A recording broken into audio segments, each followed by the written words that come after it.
உங்க மேல என்ன கேஸ் போட்டிருக்காங்கன்னு உங்களுக்கு தெரியுமா?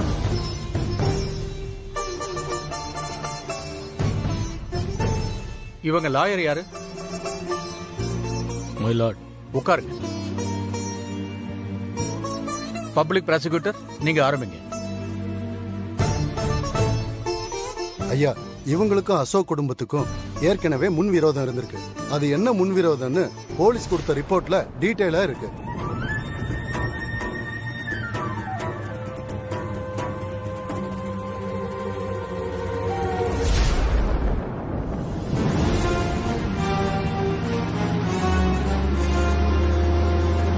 இவங்க கிச்சன்ல இருந்து ஆபீசர்ஸ் விஷ பாட்டில் எடுத்திருக்காங்க. விஷ பாட்டில்ல இருந்த விஷமும் லட்டுல இருந்த விஷமும் ஒண்ணுன்னு ரிப்போர்ட் சொல்லுது.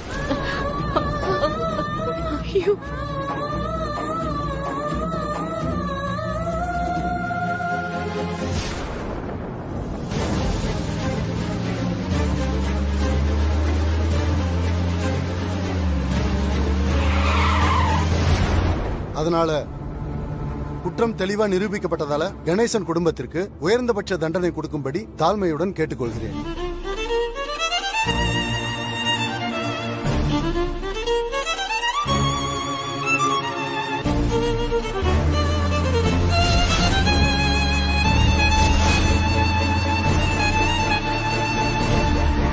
உங்க ப்ரொசீடிங் என்னன்னு சொல்லுங்க.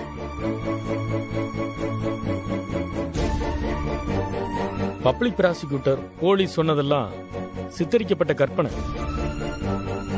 எங்க கட்சிக்காரங்களுக்கும் அசோக் குடும்பத்துக்கும் எந்த ஒரு பகையும் இல்ல. சொல்ல போனா அசோக் குடும்பத்துக்கு தான் எங்க கட்சிக்காரங்க மேல பகை. தன்னோட மகன் அசோக் ஜெயிலுக்கு போறது காரணம் எங்க கட்சிக்காரங்க தான் அசோக்கோட அம்மா அப்பா முடிவு பண்ணி எங்க கட்சிக்காரங்களை பழி தீர்க்க ஆளு வச்சு லட்ல விஷம் வச்சிருக்காங்க. அந்த ஆளும் பிடிபட்டு இருக்கான்.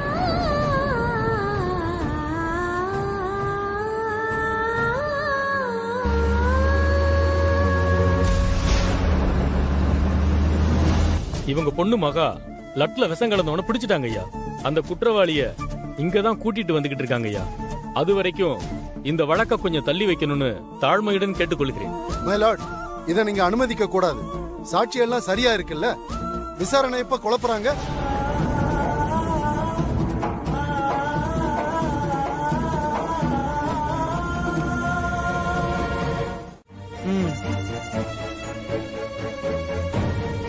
அந்த அசோக் அப்பா அம்மா மேல இருந்த கோவத்துல அவங்களுக்கு கெட்ட பேர் வரணும்னு இத செஞ்சிருக்காமா.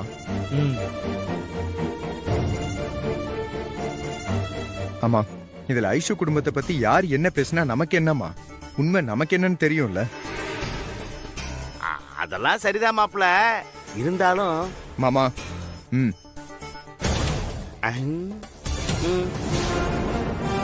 எரியிற நெருப்புல நெய்ய ஊத்துறத நீ கொஞ்சம் நிறுத்து. அம்மா கிட்ட நான் பேசிக்கிறேன். அம்மா இங்க பாருங்கம்மா, நம்ம விஜய்க்கு ஐஸ்வர்யாவுக்கும் ஆல்ரெடி கல்யாணம் பிக்ஸ் பண்ணியாச்சு. அதை எப்படி நடத்தி முடிக்கிறதுன்னு நம்ம பாப்போமா.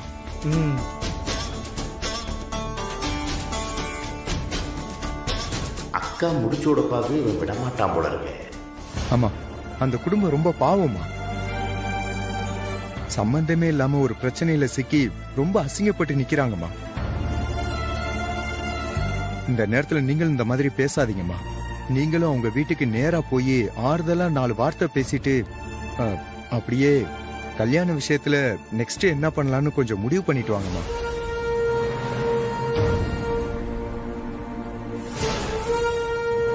என்னது, அக்கா அவங்க வீட்டுக்கு போகணுமா? ஆமாமா, இந்த மாதிரி நேரத்துல நீங்க நேர்ல போய் நிக்கணுமா? அதுதான் கரெக்ட். முடிஞ்ச அப்பாவையும் கூட்டிட்டு 2 பேரும் ஒன்னா போயிட்டு வாங்களேன். சரிம்மா, பாருங்க. சரி பாப்போம்டா.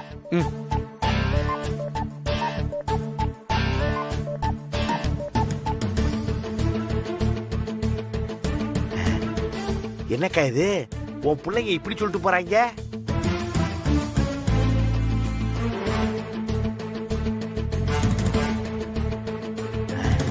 அக்கா யோசிக்கிறத பார்த்தா அடுத்த பிளான் ரெடி ஆயிடுச்சு போல இருக்கே. சரி வா கிளம்பலாம். எங்கக்கா? ஆறுதல் சொல்றதுக்கு. அதுக்குள்ளேயுமா இவ்வளவு ஃபாஸ்டாவா? டேய், அவ வீட்டுக்கெல்லாம் நான் படியேறி போகணுமான்னு காண்டாதான் இருக்கு. ஆனா இப்ப போகலன்னா இவனுங்க 2 பேரும் என்ன தப்பா நினைச்சுக்குவானுங்க. ஏக்கா உன் மனசுக்குள்ள கட்டாயம் ஏதோ ஒரு பிளான் இருக்குது. ஏன்னா ஒரு பிரச்சனையை சரி செய்யறதுக்கு அதை விட பெரிய பிரச்சனையை கிளப்பி விடுற ஆளாச்சே நீயே.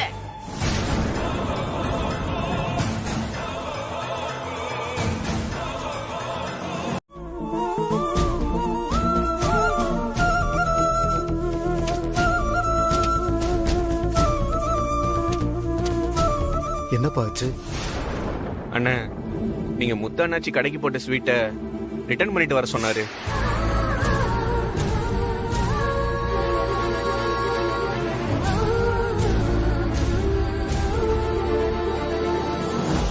ஏன் ஸ்வீட் டேட் முடிஞ்சு போச்சா? டேட்லாம் இன்னும் இருக்குக்கா. அப்புறம் என்ன தம்பி? இல்லக்கா, இனிமே உங்ககிட்ட ஸ்வீட் எடுக்க கூடாதுன்னு எங்க ஓனர் சொல்லிட்டாரு. இருக்கிற எல்லா ஸ்டாக்கையும் எடுத்துட்டு போய் ரிட்டர்ன் கொடுத்துட்டு வாங்கன்னு சொல்லிட்டாரு.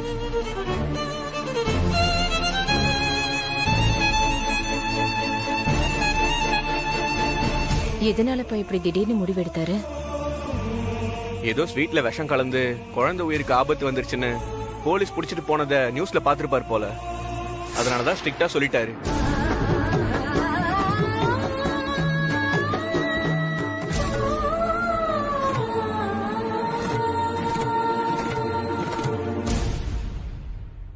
இதெல்லாம் அநியாயமா இருக்கு. அதான் நாங்க எந்த தப்பும் பண்ணலன்னு கோர்ட்டே எங்களை வெளியே விட்டுருச்சுல. அப்படி இருக்கும்போது இப்படி செஞ்சா அது நியாயமா? நாங்க என்னக்கா பண்றது? நாங்க வேலை செய்யறோம். ஓனர் என்ன சொல்றாரோ அதைத்தானே நாங்க கேட்க முடியும். நீங்க எது பேசுறதா இருந்தாலும் அவர்கிட்டே பேசிக்கோங்கக்கா. வரோம்க்கா.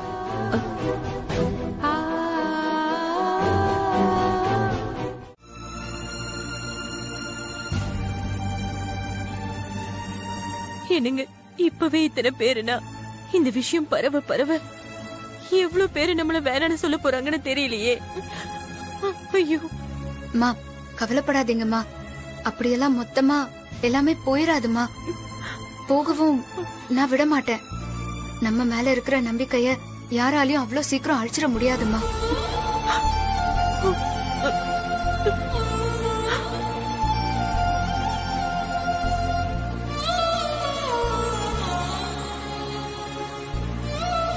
போறவங்களை பத்தி நம்ம கவலைப்பட வேண்டாம். இருக்கிறவங்க கிட்ட நானே நேர்ல போய் பேசி புரிய வைக்கிறேன். இனி ஒரு கஸ்டமர் கூட இப்படியே போக மாட்டாங்க. அது என்னோட பொறுப்புமா. நான் பாத்துக்கிறேன். நீங்க 2 பேரும் நிம்மதியா இருங்க.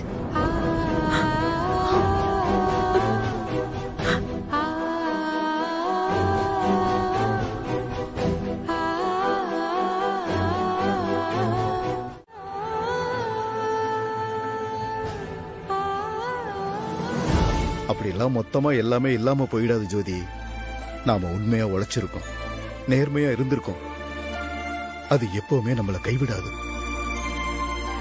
அது மட்டும் இல்லாம மகாதான் போறாள்ல, எப்படியும் கடைக்காரங்க கிட்ட எல்லாம் பேசி புரிய வச்சிருவா.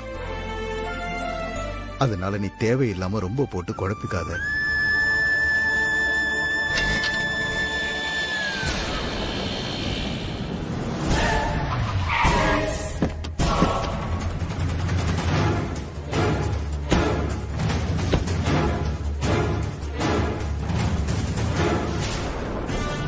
இருடா. டேய், மூஞ்சிய சோகமா வச்சுக்கிட்டு உள்ளவா.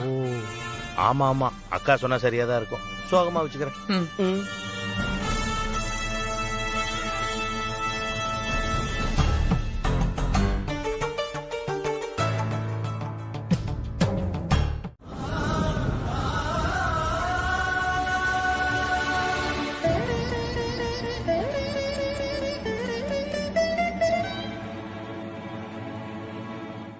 டேய் புலி, ஏன்டா இப்படி பேசிட்டு இருக்க? நீ அமைதியா இரு. அக்கா, அது இல்லக்கா, இவங்களுக்கு உன் மனசு புரியணும்ல, அதுக்கு தான் சொல்றேன்.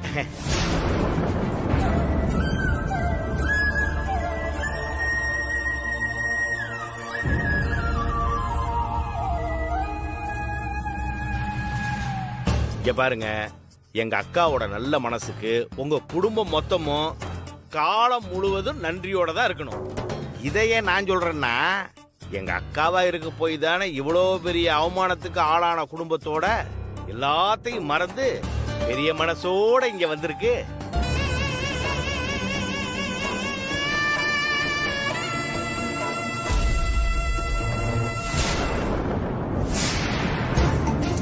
டேய் புலி, வாய முடுன்னு சொன்னா கேட்க மாட்டியா? நம்ம வீட்டு புள்ள ஆசைப்பட்டுட்டான்டா, அதுக்காக நம்ம எல்லாத்தையும் பொறுத்து தான் போயாகணும். நமக்கு தேவை நம்ம பையன் சந்தோஷமா இருக்கணும். அதுக்காக ஜெயிலுக்கு போக வேண்டிய குடும்பத்தில இருந்து இல்ல, கொலைகார குடும்பத்துல கூட நான் சம்பந்தம் பண்ணுவேன். புள்ளைங்க ஆசையை மீறி எனக்கு என்ன இருக்கு?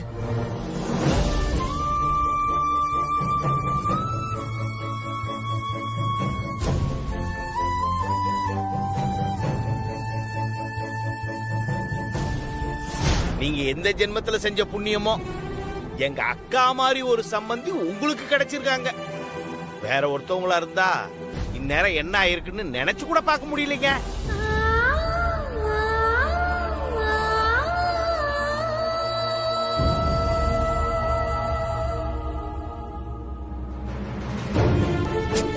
இவன் ஒருத்தன் கொஞ்ச நேரம் சும்மா இருடா. இங்க பாருங்க சம்பந்தி, இவன் பேசுறது எல்லாம் மனசுல வச்சுக்காதீங்க. ஜெயிலுக்கு போக இருந்த குடும்பத்துல இருந்து பொண்ணு எடுக்கணுமான்னு நான் யோசிக்கவும் இல்ல, இந்த கல்யாணத்தை நிறுத்தணும்னு நினைக்கல. நீங்க இதையே நினைச்சு கவலைப்பட்டு இருக்காதீங்க.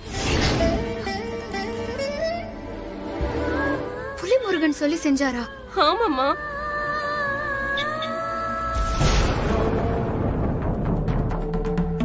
சரி, அப்ப நாங்க போயிட்டு வரட்டுங்களா?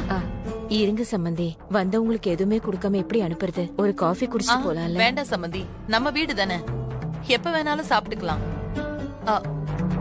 அப்புறம் உங்ககிட்ட நான் ஒரு 5 நிமிஷம் தனியா பேசணும். வர முடியுமா?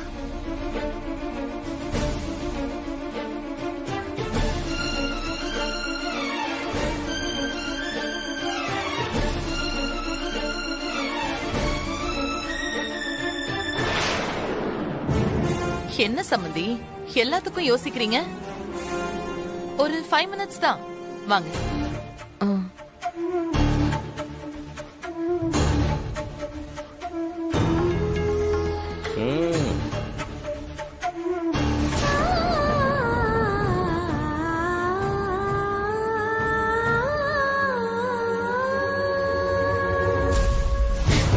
அந்த ஆளோட அக்கா நந்தினி இருக்காங்கல்ல, அவங்கதான் என்னென்னமோ சொல்லி புலிமுருகனை தூண்டை விட்டு என் புருஷனையும் இதை செய்ய வச்சாங்க. இன்னைக்கு அவங்க எல்லாரும் நிம்மதியா வெளியே இருக்காங்க. ஆனா என் புருஷன் மட்டும் மாட்டிக்கிட்டாரு.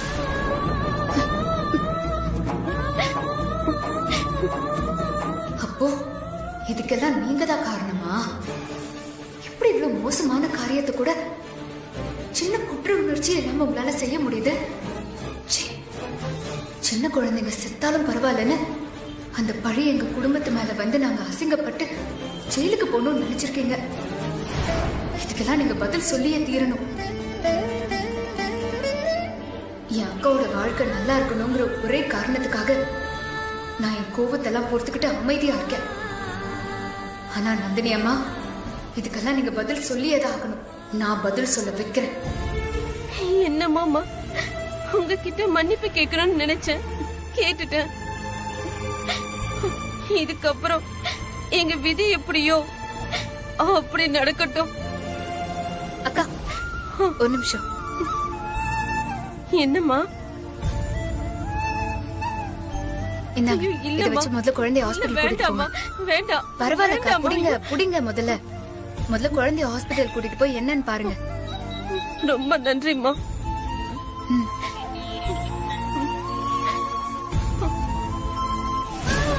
நந்தினிமா, உங்களுக்கு இருக்கு.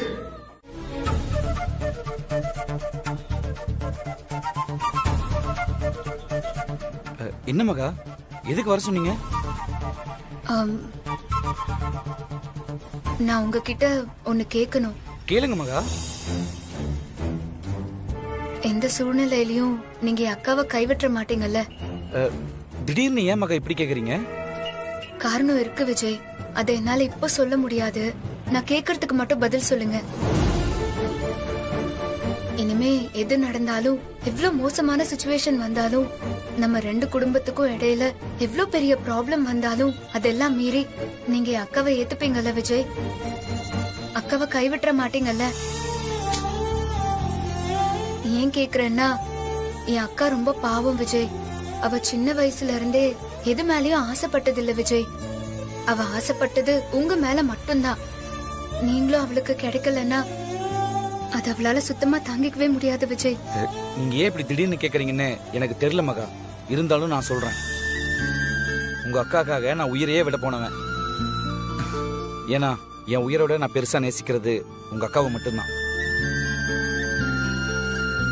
என்ன நடந்தாலும் உன் அக்கா மட்டும்தான் எனக்கு. சொல்ல போனா என்னோட மனசுல அவதான் என்னோட மனைவியா நினைச்சு வாழ்ந்துகிட்டு இருக்கேன். எந்த சூழ்நிலையிலுமே நான் அவளை கைவிட மாட்டேன். இது அங்க இருக்கிற கடவுள் மேல சத்தியமா.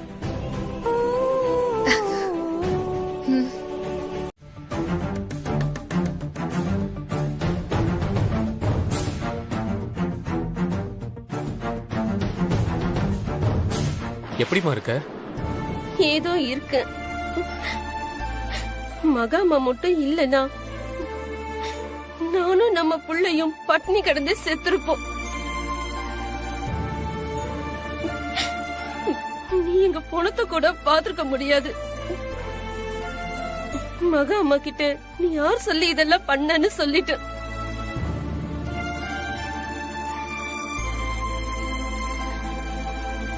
நடந்தது எல்லாத்தையும் நான் மகா அம்மா கிட்ட சொல்லியும் அவங்க என் மேல எந்த கோபமும் படல. ஜுரத்துல இருந்த நம்ம புள்ளைக்கு வைத்தியம் பார்க்க அவங்க தான் ஏன் உதவுனாங்க.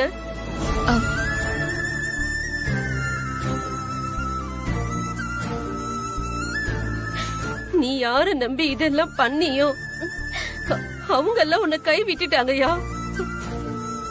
இனிமேலாவது திருந்தி மகா அம்மா சொல்றத அப்படியே செய். இல்லன்னா நானும் நம்ம குழந்தையும் உன்னை மன்னிக்கவே மாட்டோம். அப்படிலாம் சொல்லாதம்மா. நான் தப்பானவங்களை நம்பி பட்டு உணர்ந்துட்டேன். ஏமா, எனக்கு என் பொண்டாட்டி பிள்ளைங்க தான்மா முக்கியம். நீங்க என்ன சொன்னாலும் நான் செய்யறேம்மா. சொல்லுங்கம்மா, நான் என்ன செய்யணும்? சொல்றேன்.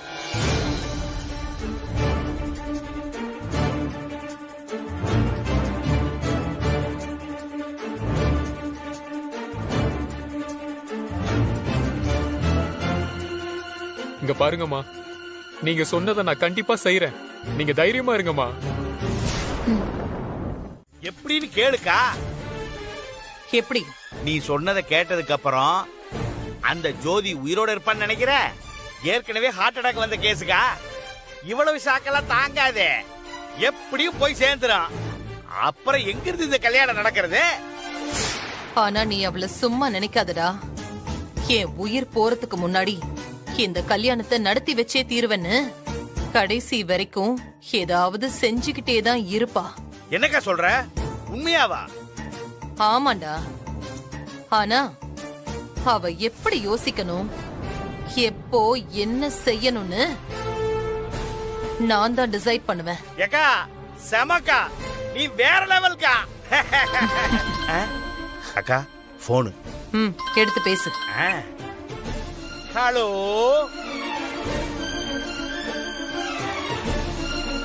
என்ன சார் சொல்றீங்க? நிஜமாவா?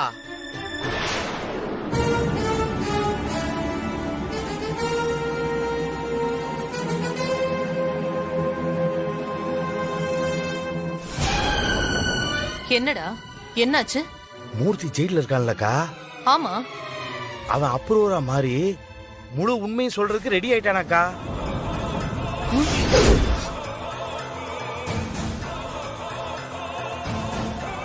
என்னடா சொல்ற? எப்படி? வேற யாருக்கா? எல்லாம் அந்த மகாவோட வேலைதான்.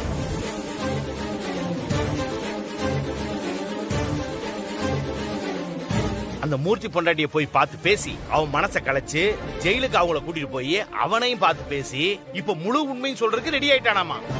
இன்னும் கொஞ்ச நேரத்துல நடந்த எல்லாத்துக்கும் பின்னால இருந்தது நீதாங்கிற விஷயம் கோர்ட்டுக்கும் இந்த ஊர் உலகத்துக்கு தெரிய போகுதுக்கா.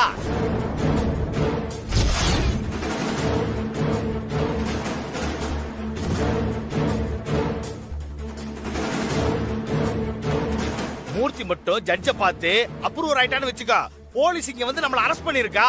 இப்ப என்னக்கா பண்றது? ஏக்கா என்னக்கா அமைதியா இருக்கிற? அக்கா மொத்த இமேஜும் ஒண்ணுமில்லாம போயிருக்கா. இந்த ஊரே உன்னை காரி துப்புங்கா. நீ சொல்றதெல்லாம் உண்மைன்னு தான் மாப்பிள்ளைங்க 2 பேரும் உன் பின்னால நிக்கிறானுங்க. இது மட்டும் தெரிஞ்சது அவ்வளவுதான். அக்கா ஏதாவது பண்ணுக்கா. பொருடா யோசிக்கிறேன்.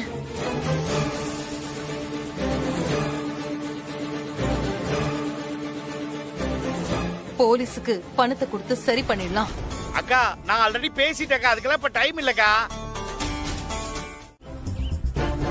தயவு செஞ்சு கோவப்பட்டு எல்லாத்தையும் சொதப்பிராதக்கா. டேய், அவ என்ன போயும் அந்த ஜோதி கால்ல விழ சொல்றா. அக்கா உனக்கு புரியலக்கா. நான் ஜெயில இருந்து அனுபவிச்சிருக்கேன்க்கா. ஜெயில் வாழ்க்கை கொடூரமா இருக்கும்னு எனக்கு நல்லா தெரியும். அதுவும் பொம்பளைங்க இருக்கிற ஜெயிலாம் ரொம்ப கேவலமா இருக்கும்க்கா. கொசுக்கடி, நாத்தம், கூட இருக்கிற அக்யூஸ்டுகளோட தொல்லைன்னு அது ஒரு நரகம்க்கா. அக்கா கால்ல விழுகிறது அப்படி இல்லக்கா, ஒரு 2 நிமிஷம் அவமானம் அவ்வளவுதான். அத அப்படியே தொடச்செறிஞ்சிட்டு போய்கிட்டே இருக்கலாம்க்கா. டேய், மானத்துக்கு அப்புறம் தாண்டா மத்ததெல்லாம். ஏக்கா நான் என்ன நிஜமாவே கால்ல விழுக சொன்னா?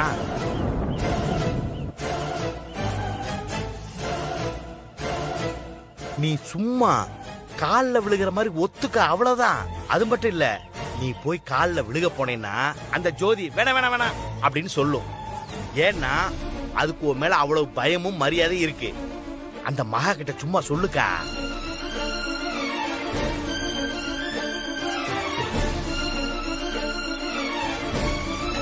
அக்கா எனக்கு நம்பிக்கை இருக்குதுக்கா. அந்த ஜோதி உன்னை கால்ல விழவே விடாது. அதனால நீ தைரியமா சொல்லலாம்க்கா.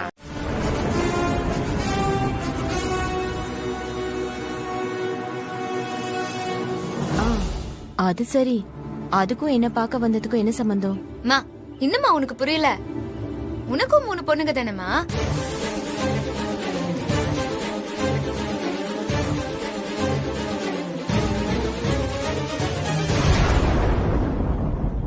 ஏய், என்னடி சொல்ற?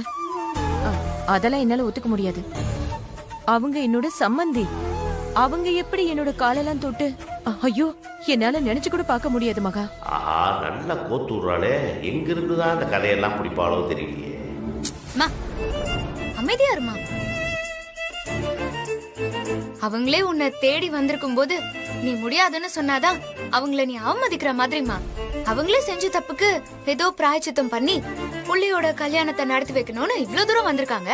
நீ என்னடா சும்மா இப்படி பண்ணிட்டு இருக்க? என்னது செஞ்ச தப்புக்கு பிராயச்சித்தமாவா? அதுமா அது அப்படி இல்லம்மா. செஞ்ச தப்புனா போன ஜென்மத்துல செஞ்ச தப்பு பத்தி பேசுறாங்கம்மா. அத்த நான் சொல்றது கரெக்ட் தானே?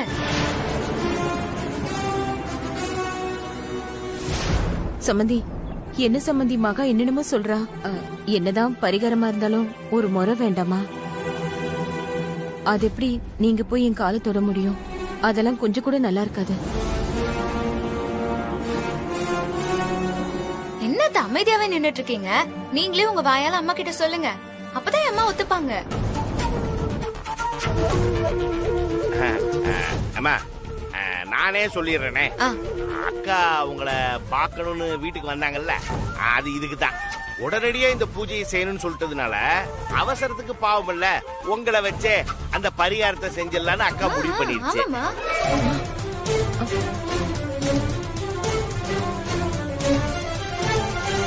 சம்மந்தி, ஒரு நிமிஷம் தனியா வாங்கல, நான் உங்ககிட்ட கொஞ்சம் பேசணும்.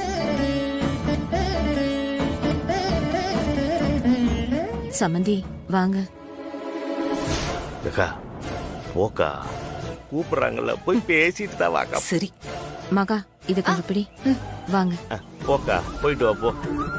அத்தை, கண்டிப்பா உங்க மனசு இப்போ என்ன நிலைமையில இருக்கும்னு என்னால புரிஞ்சுக்க முடியுது அத்தை. ஆனா நீங்க என் அம்மாவை கால்ல விழ வச்சப்போ அவங்க மனசு என்ன பாடுபட்டிருக்கோன்னு நீங்களும் புரிஞ்சுக்கணும்ல. அதனாலதான் உங்களை இப்படி செய்ய வச்சேன். செய்யறது எல்லாம் செஞ்சுட்டு அதுக்கு ஒரு நியாயம் சொல்ற பாரு, அதை தாண்டி என்னால ஏத்துக்கவே முடியல. அத்தை, நான் என்ன சொல்ல வரேன்னு உங்களுக்கு புரியுதா இல்லையான்னு கூட எனக்கு சுத்தமா தெரியல. ஆனா நான் சொல்ல வேண்டியதா கண்டிப்பா உங்ககிட்ட சொல்லிட்டு போயிடுறேன். அடுத்தவங்களை அசிங்கப்படுத்தணும், அழிக்கணும்னு நினைச்சு அதுக்காக மெனக்கெடுறத விட்டுட்டு இனிமேலாச்சும் திருந்தி வாழ்ற வழிய பார்த்தா போதும்.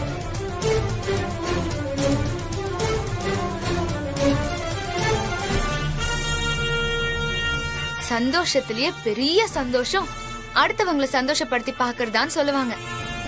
யாரோ ஒருத்தவங்களுக்கே எப்படின்னா, நீங்க பெத்த புள்ள விஜய், அவர் ஆசைப்பட்ட ஒரு வாழ்க்கை கிடைச்சா அவருக்கு எவ்வளவு சந்தோஷமா இருக்கும்னு கொஞ்சமாச்சும் நினைச்சு பாருங்க.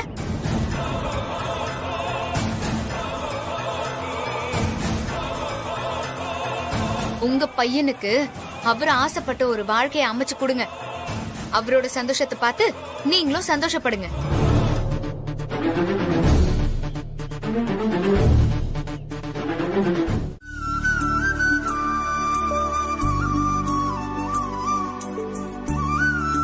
என்னால நீ சொல்றத சுத்தமா நம்பவே முடியல ஜோதி. இப்ப கூட அந்த நந்தினி அம்மா இப்படி எல்லாம் செஞ்சிருக்க வாய்ப்பே இல்லைன்னு தான் என் மனசு சொல்லுது. ஏங்க, நான் என்ன உங்ககிட்ட பொய்ய சொல்ல போறேன்? அப்படியே உங்களுக்கு சந்தேகமா இருந்துச்சுன்னா மகா கிட்ட கேட்டு பாருங்க. பா, ஆமாப்பா, அம்மா சொல்றது உண்மைதான்ப்பா.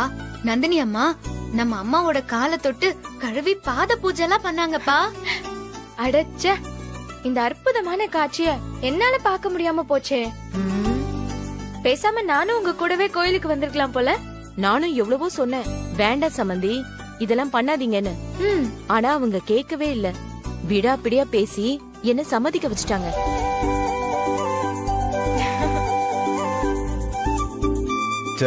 நான் கூட அவங்களை என்னமோன்னு நினைச்சிட்டேன். இப்ப நீ சொல்றத பார்த்தா நான் தான் அவங்களை தப்பா நினைச்சிட்டு இருந்திருக்கேன் போல. பா, நீங்க ஃபீல் பண்ற அளவுக்கு எல்லாம் எதுவும் இல்லப்பா. ஒருவேளை அந்த ஜோசியர் சொல்லாம போயிருந்தா இதெல்லாம் நடந்திருக்குமான்னு சந்தேகம் தான்ப்பா.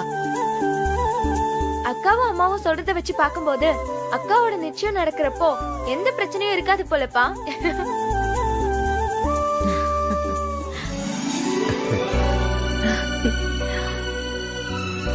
ஆமா ஜோதி, சுபா சொல்ற மாதிரி ஐஸ் நிச்சயதார்த்தத்துக்கு இனி எந்த தடையும் இருக்காதுன்னு தான் தோணுது. அதனால சூட்டோடு சூடா நந்தினி அம்மா கிட்ட பேசி நிச்சயதார்த்தத்தை நடத்திட வேண்டியதுதான்.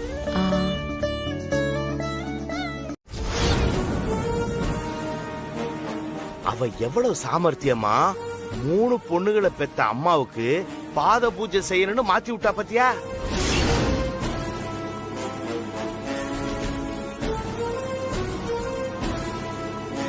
கொஞ்ச நெஞ்ச இல்லக்கா, தலையில இருந்து கால் வரைக்கும் அவளுக்கு திமிரு அதிகம்.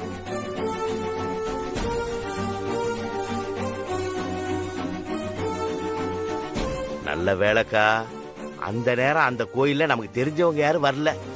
வந்திருந்தா அவ்வளவுதான். டேய், நானே அதை மறக்க நினைச்சாலும் ஏன்டா திரும்ப திரும்ப அதையே பேசிட்டு இருக்க?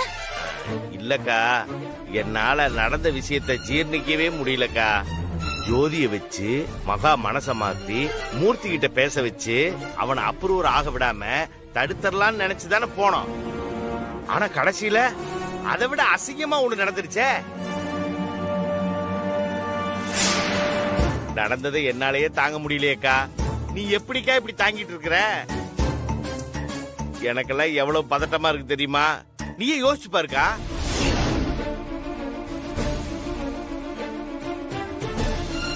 நாமளும் இந்த கல்யாணத்தை தடுத்து நிறுத்தணும்னு எத்தனையோ திட்டம் போடுறோம். ஆனா ஒன்னாவது நடக்குதா? ஒண்ணு புஷ்ஷுன்னு ஆகுது, இல்லைன்னா பூமரங்கா மாதிரி நமக்கே திருப்பி ஆப் ஆகுது.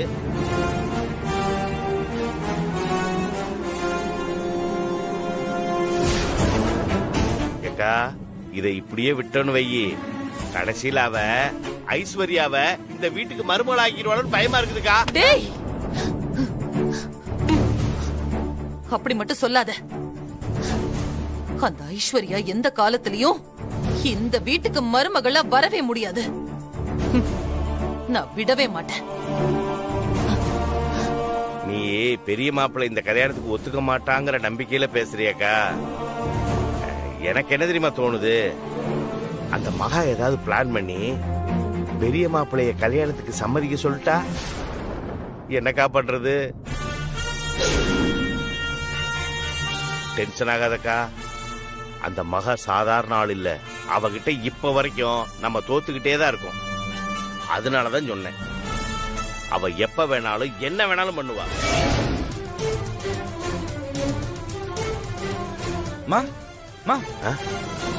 என்னடா, ஏன் இப்படி ஓடி வர?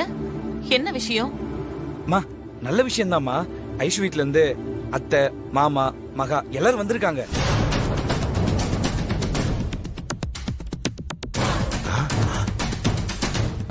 கீழதாமா இருக்காங்க. உங்ககிட்ட ஏதோ பேசணுமா அவங்க? இதுக்கு நம்ம என்னமா பண்ண முடியும்?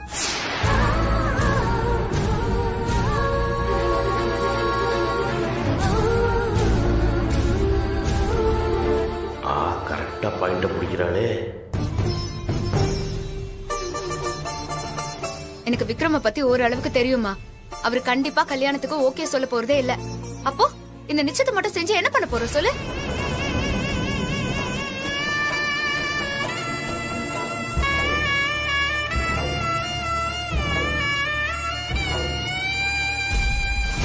மா, ஏற்கனவே அக்காக்கு ஒரு வாட்டி கல்யாணம் நின்னு போயிருக்குமா.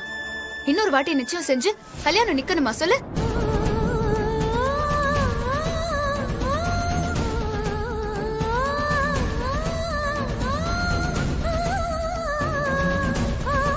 மகா, உங்க சிச்சுவேஷன் எனக்கு புரியுது விஜய்.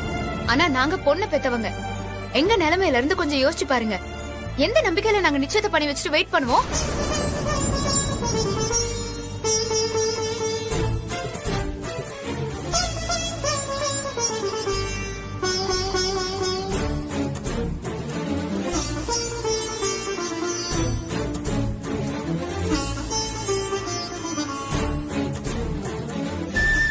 இன்னும் 4-5 வருஷத்துக்கு விக்ரம் கல்யாணத்துக்கு சம்மதிக்கவே இல்ல.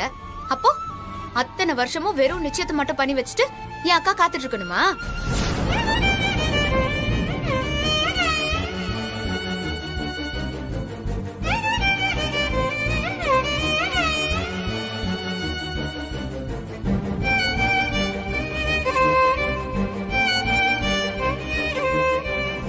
மா, ஐஸ் அக்கா விஜய மனசார லவ் பண்றாதாமா. இவரும் அவள உண்மையா லவ் பண்றாருதான். அதுக்குன்னு தெரிஞ்ச இவ்ளோ பெரிய ரிஸ்க் எடுக்கிறது ரொம்ப ரொம்ப தப்புன்னு தோணுதுமா. ஏற்கனவே அக்கா மனசார ரொம்ப ரொம்ப வெக்ஸ் ஆயிருக்காமா. அவளுக்கு திரும்ப திரும்ப இப்படி ஒரு நம்பிக்கையை கொடுத்து கொடுத்து புடுங்க கூடாதுமா. ரொம்ப வேதனைப்படுவாமா அவ.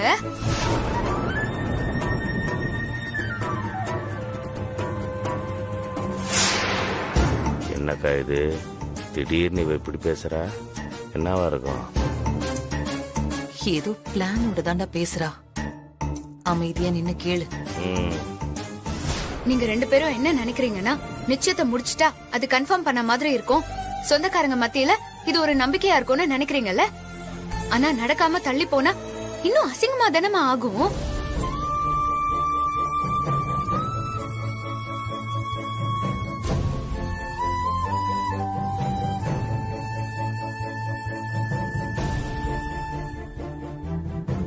கல்யாண தேதியை முடிவு பண்ணாம இந்த நிச்சயம் பண்றதும் ஒண்ணுதான், பண்ணாம இருக்கிறதும் ஒண்ணுதான்ப்பா. ஜோதி, ஜோதி, என்ன ஜோதி, சம்மந்தி வீட்டுல நடந்ததே நினைச்சுக்கிட்டு இருக்கியா? ஆமாங்க, என்னால இப்ப வரைக்குமே மகா ஏன் இப்படி பேசினான்னு புரிஞ்சுக்கவே முடியலங்க. எப்பவுமே எதையும் யோசிச்சு பண்றவ இன்னைக்கு எடுத்தோம் கவுத்தோன்னு தடாலடியா பேசிட்டு வந்துட்டா. இப்ப அடுத்து என்ன பண்றதுன்னு எனக்கு எதுவுமே ஓட மாட்டேங்குதுங்க. மகா எடுத்தான் கௌதம்லாம் பேசல, அவ யோசிச்சுதான் பேசியிருக்கா. இதுல புலம்புறதுக்கு எதுவும் இல்ல. சொல்ல போனா நான் ரொம்ப தெளிவா இருக்கேன். என்னங்க சொல்றீங்க? ஆமா, அன்னைக்கு நடந்ததை வச்சு எனக்கு ஒரு விஷயம் ஊர்ஜிதமாயிருச்சு. விக்ரம் தம்பி அவர் கல்யாணத்துக்கு ஒத்துக்க போறதே இல்ல. அதனால நம்ம பொண்ணுக்கும் விஜய்க்கும் கல்யாணம் நடக்க போறதும் இல்ல. அதனால நான் ஒரு முடிவு எடுத்துட்டேன்.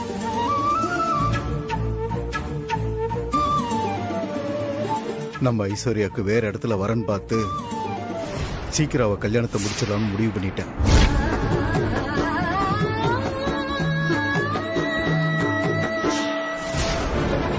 என்னங்க சொல்றீங்க நீங்க? நம்ம பொண்ணு விஜய் தம்பிய எந்த அளவுக்கு விரும்புறான்னு உங்களுக்கே நல்லா தெரியும். அப்படி இருக்கும்போது இப்ப வேற இடத்துல மாப்பிள்ளை பார்க்க போறேன்னு சொல்றீங்க? விரும்புனா அதுக்கு நாம என்ன பண்ண முடியும் ஜோதி? பெத்த கடமைக்காக அவ ஆசைப்பட்ட வாழ்க்கை அமைச்சு கொடுக்கறதுக்காக எல்லா முயற்சியும் செஞ்சிட்டோம்.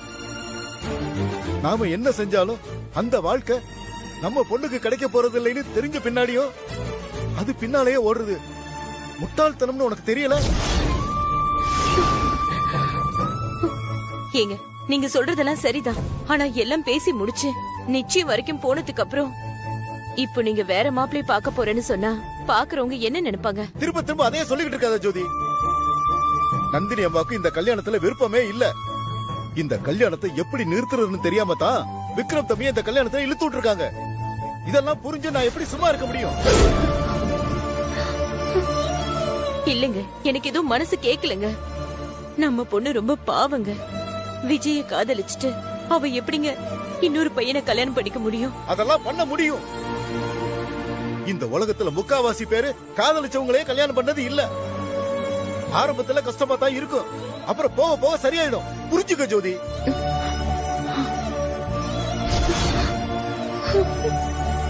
நான் இப்படி சொல்றேன்னு என்ன காதலுக்கு எதிரின்னு நினைக்காத. ஐயா, உங்க பொண்ணுக்கு வரன் பார்க்க கொடுத்திருந்த இடத்துல மாப்பிள்ளைக்கு பொண்ணு ரொம்ப பிடிச்சு போச்சான். நீங்க சரின்னு சொன்னீங்கன்னா சாயங்காலமே வந்து பொண்ணை பாக்குறேன்னு சொல்றாங்க. ரொம்ப சந்தோஷம் தரகிறேன். எதுக்கு நான் வீட்ல ஒரு வார்த்தை கேட்டுட்டு என்ன ஏதுன்னு தகவல் சொல்லட்டுமா? தாராளமா கேட்டு சொல்லுங்க, ஒன்னும் அவசரம் இல்ல. அத விடுங்க, மாப்பிள்ளை தங்கமான பையன், எந்த கட்ட பழக்கம் கிடையாது, மாமனார் மாமியார் தொல்லையும் கிடையாது. அப்படியா? நல்லதுங்க. நான் வீட்ல எல்லார்ட்டையும் சொல்லி கேட்டு பாக்குறேன். அவங்க என்ன சொல்றாங்கன்னு கேட்டுட்டு கண்டிப்பா இன்னைக்கு சாயந்தரத்துக்குள்ள ஒரு நல்ல முடிவா சொல்றேன். சரிங்க, சரி. யாருங்க போன்ல? நம்ம ஐஸுக்கு வரன் பார்க்க கொடுத்திருந்தேன்ல, அந்த தரகர் தான் போன் பண்ணாரு.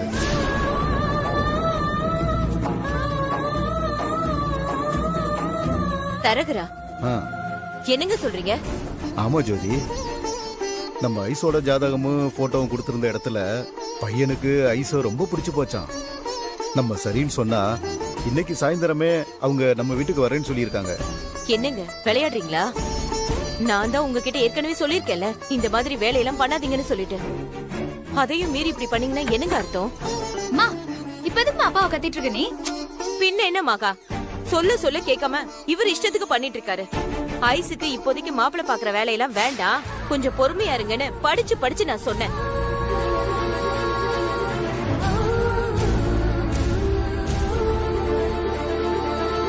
இப்ப என்னடானா மாப்பிள்ளை வீட்ல இருந்து சாயந்தரமே வரட்டுமான்னு கேக்குறாங்க. என்ன சொல்றதுன்னு என்கிட்டயே கேக்குறாரு.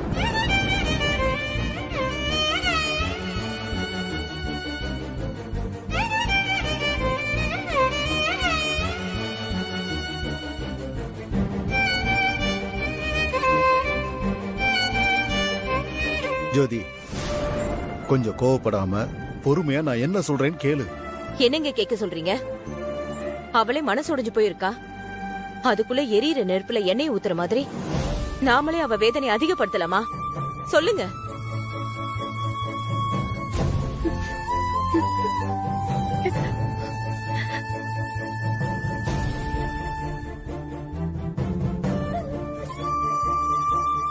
ஆமாப்பா, அம்மா சொல்றதுலயும் ஒரு அர்த்தம் இருக்குல்லப்பா. அக்காக்கும் கொஞ்சம் டைம் கொடுங்கப்பா. என்ன நினைச்சுக்கிட்டு இருக்கீங்க எல்லாரும்? எனக்கே புத்தி சொல்றீங்களா? ஐசு எனக்கு பொண்ணுதான். அவ வாழ்க்கை நல்லா இருக்கணுங்கிற அக்கறையில தான் இப்படி பேசுறேன்.